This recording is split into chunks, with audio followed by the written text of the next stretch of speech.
Captain Rohit Sharma दक्षिण Africa सह match खेली हारिଯିବା ପରେ ବଡ଼ ବୟାନ ଦେଇଥିଲେ। ତାହା ଶୁଣି ବାଂଲାଦେଶର କ୍ୟାପ୍ଟେନ୍ ଡରି ଯାଇଥିଲେ।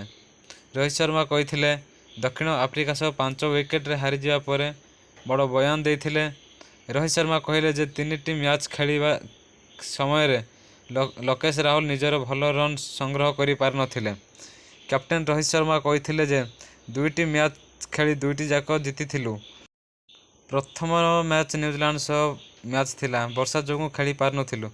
ଦ୍ୱିତୀୟ ମ୍ୟାଚ୍ ପାକିସ୍ତାନ ସହ ଖେଳି ପାକିସ୍ତାନକୁ ହରାଇଥିଲୁ। ତୃତୀୟ ମ୍ୟାଚ୍ ନେଦରଲ୍ୟାଣ୍ଡ ସହ ଖେଳିଥିଲୁ, ସେହି ମ୍ୟାଚ୍ ମଧ୍ୟ ଜିତିଥିଲୁ। ଚତୁର୍ଥ ନମ୍ବର ମ୍ୟାଚ୍ ଦକ୍ଷିଣ ଆଫ୍ରିକା ସହ ଖେଳି 5 ୱିକେଟରେ ହାରିଥିଲୁ। ଟିମ୍ ଇଣ୍ଡିଆ ବାଂଲାଦେଶ ବିପକ୍ଷରେ ଖେଳିବା ନେଇ ପାଣିପାଗ ବିଭାଗ ବଡ଼ ବୟାନ ଦେଇଛି ବିସିସିଆଇକୁ।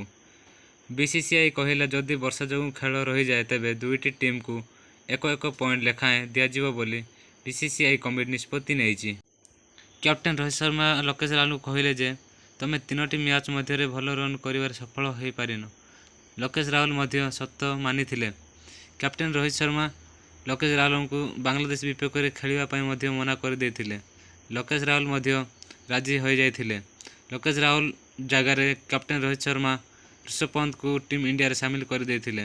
ବାଂଲାଦେଶ ବିପକ୍ଷରେ ଖେଳିବା ପାଇଁ ଋଷଭ ପନ୍ତ କ୍ୟାପ୍ଟେନ୍ ରୋହିତ ଶର୍ମା ସହ ଓପନିଂ କରିବେ ବାଂଲାଦେଶ ବିପକ୍ଷରେ। ଯଦି ମୋ ଭିଡ଼ିଓ ଆପଣମାନଙ୍କୁ ଭଲ ଲାଗୁଛି ତେବେ ଲାଇକ୍ ଆଣ୍ଡ ସବସ୍କ୍ରାଇବ୍ କରି ଘଣ୍ଟି ଚିହ୍ନକୁ ଅନ୍ କରିଦେବ। ଯେତେବେଳେ ମୁଁ ଭିଡ଼ିଓ ଅପଲୋଡ଼ କରିବି ଆପଣମାନେ ସର୍ବପ୍ରଥମେ ଦେଖିପାରିବେ।